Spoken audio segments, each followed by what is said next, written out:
If you're a content creator of any kind, you need to start using our... Sorry about the commercial. I hate that. But anyway, welcome to another edition of the Willie Bragg Show. I wanted to touch on this subject for a while, but I didn't know how to kind of bring it into its proper context until this damn shooting took place in Buffalo just recently, like about a week and a half ago,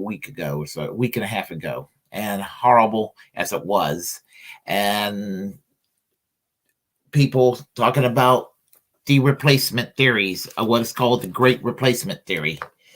And there are, unfortunately, a lot of folks, not just like overtly white nationalists that are paranoid about the colorization of America changing, but you have relatively normie conservatives doing the same thing, and it's a little bit it's a little disconcerting.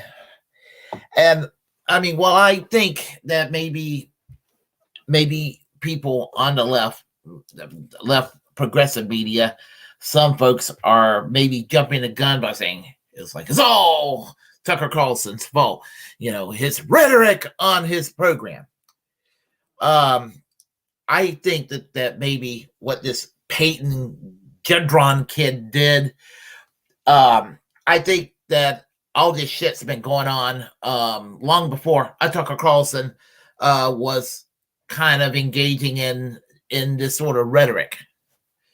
And here's the thing about Tucker Carlson. Why is it that he's the only one that makes that kind of that comments or what have you? It's not like you don't hear it all the time from other folks. I mean, Rush Limbaugh, to me, sounded a hell of a lot more racist during his time than Tucker Carlson, or whether we're talking about Michael Savage, or whether we're talking about even modern day morons like Jesse Kelly or folks like that. I mean, and I'm not out here to defend Tucker Carlson. I mean, he says a lot of things that are really, really cringy. I don't particularly. I mean, I don't watch his program to begin with. I may peek at it on YouTube if there's something interesting or what have you that's being said. But I mean, I don't watch Fox as a general rule. I mean, unless I have to. But the point I'm trying to make is that is this the mentality of let's go and blame Tucker Carlson? It's kind of like the pearl clutching evangelicals in the 1980s blaming heavy metal music for suicides of children, or animal sacrifice being done somewhere where animals are being mutilated or whatever. People listening to a Judas Priest album, people listening to Motley Crue or what I mean, I wasn't listening to that back then. I mean, I was always a punk rock kid. I mean, but the point I'm trying to make is that people think that you shut down the lyrics or you put a slap a label on it. Remember the PMRC stuff like that. I mean, it was a hysteria about lyrics. And again, I'm not here to defend Tucker Carlson. But if you're going to go and attack Tucker Carlson for this, I mean, there's a hell of a lot of other people to go after too, and it's not just conservative voices. I mean, one could say the entire damn system, income inequality is concerned, things of that nature, a racist criminal justice system that's a evolving door. I mean, and the answer from our politicians is to build more prisons. Not just build more prisons, build private prisons, which is just an incentive to create this evolving door that we see. And we're not really concerned about rehabilitation and forgiveness. We are pretty much a revengeful society when it comes to criminal justice. I hear all this talk about we need to get tough on law and order. We have been doing that, and so-called law and order didn't break down in the last 2 or 3 years. Okay, all right, it did not break down. What happened with the police brutality was like a straw that broke the camel's back. With 2 years after George Floyd's murder, and it's amazing. Every time somebody's driving while black, they get pulled over, and it gets shown where the white cop is being a fucking asshole, at best, roughing somebody up, at worst, killing somebody because of their color. Usually, a lot of white right-wingers, whether they're overtly racist and even some who are just partisan as hell, try to find little loopholes. What was that person doing? I mean, if they just go around and just be cooperative, everything would be okay. Um, no, a lot of cases, a lot of African Americans who are pulling over are as cooperative as they can be with law enforcement, but something about law enforcement, they end up going around and doing this sort of thing. And I mean, I'm not here to sit there and call everybody a racist till I'm blue in the face either. I mean, I'm not that kind of so-called progressive. But the point is that we have a problem too, and that's what's creating a lot of a racial resentment here in this country. You know, and if someone calls out for racial justice or whatever, they're called divisive.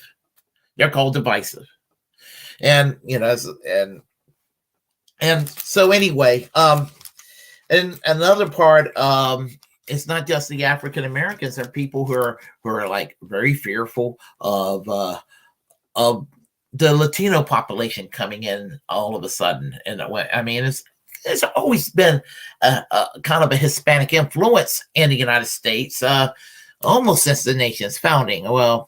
Since not necessarily, pretty much since the nation's founding, there's always been some kind of influence here and there. And the thing about it is that when we talk about making English the official language, I have always said that English can be the official language, so as long as you make Spanish also the official language. There's no reason why English and Spanish can't be both officially why they can't both be side by side simultaneously the official language of the United States, in the way that English and French are the official languages in Canada. And I don't see society breaking down in Canada. If you want to compare Canada to the United States, with the Hispanic influence in our culture, you compare the Hispanics in the United States to the French population of Canada, and the rest of Canada to America, if you want to make that comparison. But there's this thing called the Great Replacement Theory. And so people are all of a sudden worried that America is changing. America is changing, and that some magical year in the near future, America will no longer be white, is what I'm hearing. And I've been hearing that for decades and I'm over a half a century old, and I've been hearing that for so damn long. And honestly, I don't see really any evidence of that. But it frankly bothers people. I mean, now I know that the 1924 Immigration Act was severely restricted to basically Northern Europeans, even immigrants coming into the United States. And that's what they wanted. They wanted a central Northern European, preferably Protestant Christian people immigrating to the United States. And not to say that there were not anybody from, other nationalities coming in, but they had a quota system, and the quota system tremendously favored Northern Europeans. In 1965, what was called the Hart-Keller Act, or an act to amend the Immigration and National Act of 1965, sponsored by Emanuel Keller of New York, Congressman, and Senator Philip Hart of Michigan, basically was to basically equalize immigration, that it would be less discriminatory, but keep it fair. But a lot of people think, and maybe America's complexion changed. I was born in 1969, and maybe there's been some changes, but when I'm growing up, I didn't really notice any. But I'm going to tell you about myself, and I may not look it, and I mentioned this before. I mean, I'm half Puerto Rican. My mother's Puerto Rican. My dad's American. My dad's from North Carolina. My mother's from Puerto Rico. And if everybody's like so worried about a few more Spanish speaking people from Mexico or Guatemala or what have you, El Salvador, coming here to the United States, and that's going to just scare everybody to death and everything. And let me tell you something about that. As I said, I am half Hispanic. Um, I grew up in a time when nobody spoke Spanish around me. So, and I grew up in a rural part of North Carolina and northeastern part of North Carolina. So there was a little bit of change in that regard. I mean, when somebody spoke Spanish when I was growing up, we all turned around. Hey, somebody's speaking Spanish. Today we don't give it a second thought. And it doesn't bother me if somebody speaks Spanish. I mean, at all. But apparently it bothers a lot of people. And so there are people out there that thinking that we're going to be a Latinized country, and therefore we're not going to be white by whatever year, 2030 something, 2040 something, or what have you. And it's so damn ignorant. And here's the thing about that. And I hate bringing this up because it sounds like I'm trying to put comfort into fucking racists, and I'm not. But I'm just basically saying that the great replacement theory is bullshit. It's bullshit. There's no great replacement theory. If you're going by, well, look at all the Hispanics coming here and we're going to be replaced. You know what's going to happen?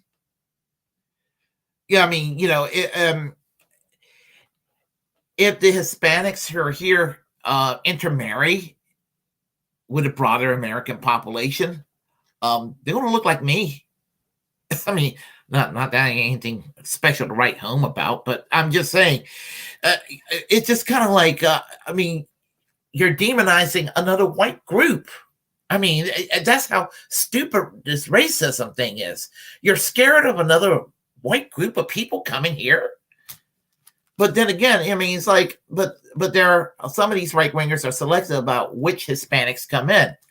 Oh, they can come in. They're from Cuba because, they're Republican voting. They claim that the Hispanics coming here is going to change the political demographics, and these Mexicans coming here and all of that, they're going to go and vote overwhelmingly for the Democrats, and they're just worried that they're going to be put into partisan obscurity. Well, not all Hispanics vote Democrat. They're not a monolith.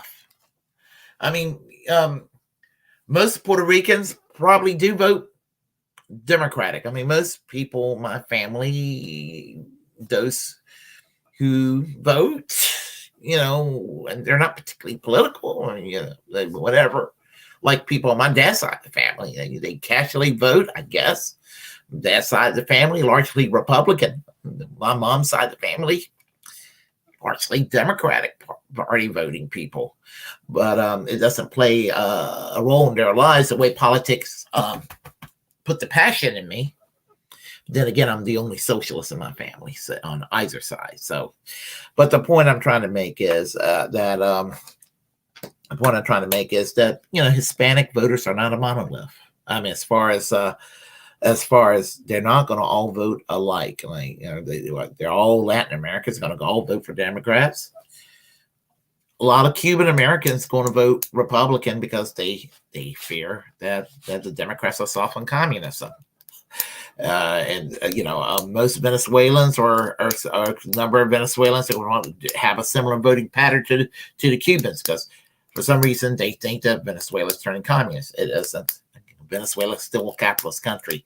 Tell that to the right-wing people in this country, and they'll get like, "It's a socialist country. You shut up. It's a socialist country." When in fact, Venezuela's government, the government sector of Venezuela, is smaller than the government of Denmark. But I digress. Why bother them with facts?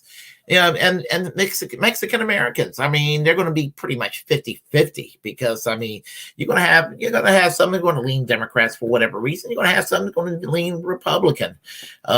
And the thing about it is that the Republicans were smart. Instead of demonizing people coming here over the border and getting obsessed over the wall, build the wall.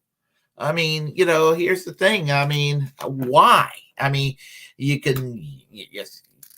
you are so fucking frightened that you're going to be put into political obscurity, here's what you do. You do what you can to politically survive by finding out what they want. You might be surprised. You might not have that. You might have more in common than you think. Because, again, I mean, for the Republicans, I mean, they will agree with a lot of Hispanics on some social issues. A lot of Roman Catholic traditional types who are, Hispanic, and they go on and kind of frown on abortion and other social issues. And so the Republican Party is going to be kind of appealing in that regard. And for Democrats, you're going to have some who are like very pro-working class, union oriented. And so to me, it's just, I don't want to make it a partisan game and blue team, red team. It shouldn't have to be that. And besides, in the last few years, a lot of Hispanics have been shifting to the right in spite of the Trump rhetoric. Go figure that out. But the world's not a logical place. So, and thing about it is that there's no group is a monolith. I mean, honestly, so they're accusing Democrats of trying to sit there and collect votes as if Republicans do elections honorably. Both parties are ruthless on how they acquire votes. Why the fuck do you think we do not have a Labor Party in this country? Which is kind of a side issue.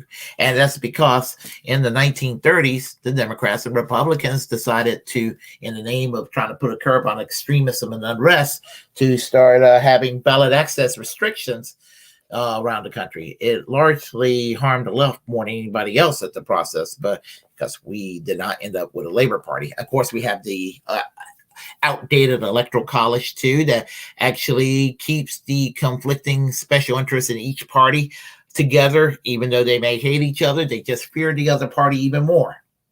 So, but if we had a multi-party system, the culture war, and along with whatever immigration and demographic changes that may or may not occur, what have you, would not be an issue either way.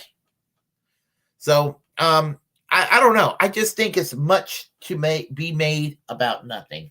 It's really it's just something that people want to get hyped up over unnecessarily. And it's just everybody's like trying to sit there and be a conspiracy nut. And sometimes there's not a conspiracy to anything. I mean, and most of the times when people make a conspiracy, it's usually bullshit. It's usually bullshit, I mean, so anyway, that's just basically what I have to say. And all of that. And as far as the kid that did the shooting in Buffalo, New York, he's an asshole. He's a piece of shit. And the thing about it is, if he was listening to Tucker Carlson doing this, all it meant is the kid was fucked up. I mean, you're going to listen to a nerd on Fox News and decide to shoot up some people? Come on now. I mean, really. I mean, the man wore a bow tie until the year 2004. And he only got shamed because of Jon Stewart. And again, as I said, I'm not defending Tucker Carlson. The man belonged to the Jesse Helms Society while he was in college. I mean, that's definitely a black mark against him, or a red mark, or whichever is to be implied as negative. So anyway, that's pretty much what I have to say. And, I just think that we're a powder keg of a nation right now. We are really a powder keg of a country. And we're going to continue to be if everybody just walks around looking for a reason to be offended, and people seemingly trying to do their damnedest to bring racism back. Whether there are morons over there at Charlottesville with the Walmart or Walmart tiki torches saying you will not replace us, or whether it's some stupid kid like Dylan Roof going into an African American church, shooting up people in a Wednesday prayer meeting, or if it's Eric Rudolph going around blowing up abortion clinics and gay bars, or and it doesn't even have to, just that sort of thing. I mean, and the thing about it is, with this whole racism thing and Marjorie Taylor Greene downplaying white supremacy. White supremacy is a serious problem in this country. It really is a serious problem.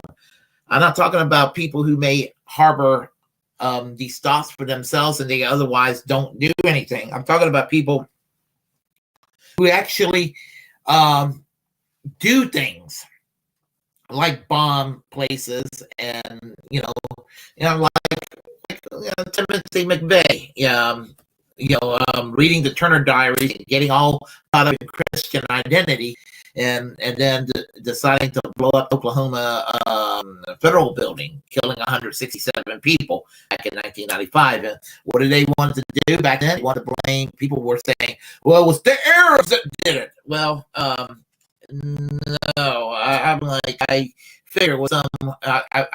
He was from New York, but I said back then, so no, it was no Arab that did it. It was some pissed off redneck militia person out in the West or something. But no, it was a white guy from upstate New York named Timothy McVeigh. I mean, yeah, and when the 9/11 happened, yeah, of course it was Middle East oriented. I mean, that wasn't particularly shocking considering the geopolitics of the world. Now, when the Boston Marathon bombing took place, again, people say it was a Muslim. It was a Muslim, and they were mad, even though it was the kid happened to be a Muslim. I forgot the name of the kid. He was from Russia. So so there you have it. I mean, he was beside themselves. They were hoping it was going to be some olive-skinned person from whatever country in North Africa or Southwestern Asia or something, but it turned out to be some white kid from Russia that did it, and I cannot think of the name of the kid at the moment because that incident just popped up in my mind. But the point I'm trying to make is that whenever bad things happen, we're always looking to blame somebody for things. And the school shooting, the day before yesterday took place. I mean, this is how far behind I am on my channel with the limited time I have to even discuss these things when it happens. So there you have it. So anyway, here I am ranting at 4:15 in the morning, and right now we have Skylarp. I kept my promise. I came back. The prison industrial complex has lots of money to make, and it will lobby to make more. Isn't that the fucking truth? Let's see. Skylarp also rates. Ironically, when it's Europeans were not to be replaced eventually, just when it's this pesky brown, black, and Asian people. Yeah, and the thing about it is that when people are so worried about it, it's like they obviously have something deep in their conscious that bothers them, and all of that. And this is why I think that they're scared of this critical race theories that they're supposedly be teaching in the classroom. And I've said this before, if critical race theory meant anti-white racism, I mean, honestly, I would be like, that's wrong. I mean, obviously it's going to be wrong. I mean, it's asking to actually emphasize on what's happened in the past that's being whitewashed, pardon the pun, in the history books. And it's not about creating racial resentment. I mean, it's not. And it's not even really being taught in the schools as it is. And so, but to hear it from Fox News or hear it from One American News Network or Newsmax or some of these crazy networks online or what have you, they're going into conspiracy mode. And if we must never forget what happened to the Jews in the Holocaust, and we should never forget that what the Nazis did to the Jews and other groups in the Holocaust, we should also never forget what Americans did to the blacks over the centuries, bringing them here from Africa against their will. I don't know how many died being stolen against their will, brought across the ocean, and in slavery all the way to the time they were emancipated in 1865. I don't know. I don't know how many died in the process over the I guess you could say 2 centuries, about 2 centuries worth of the slavery. But at the same time, we should never forget that either. I mean, we should never forget that such things happen. So, man, humanity to man, as I like to call it. So, and that's what it comes down to. So, if you like what you heard, I'm sorry. Let me take a look over here. And most Cubans I've seen are Republican. Most Cubans are Republican leaning, although I do think that maybe in 2008, a sizable number of Cuban Americans did give Barack Obama a chance, and then they thought he was too far left, which is laughable. Barack Obama was correct when he bragged that he was pretty much he could pass for a moderate 1980s era Republican, and he never spoken a bigger truth than that in his life, because pretty much it was the Obama presidency was the third and fourth term of George W. Bush, as far as I'm concerned. But let me also add that it's everything. I don't know. Sometimes I'm at a loss for words about our society. So let's see. There's one more comment here. They need to simply think for themselves as earthlings. Black people, ancestors got the suntans over thousands of years. Our ancestors didn't. Yeah, I mean, there's the whole evolution thing too. So, and the thing about it is that we're all equal, and we all need to stop demonizing each other. And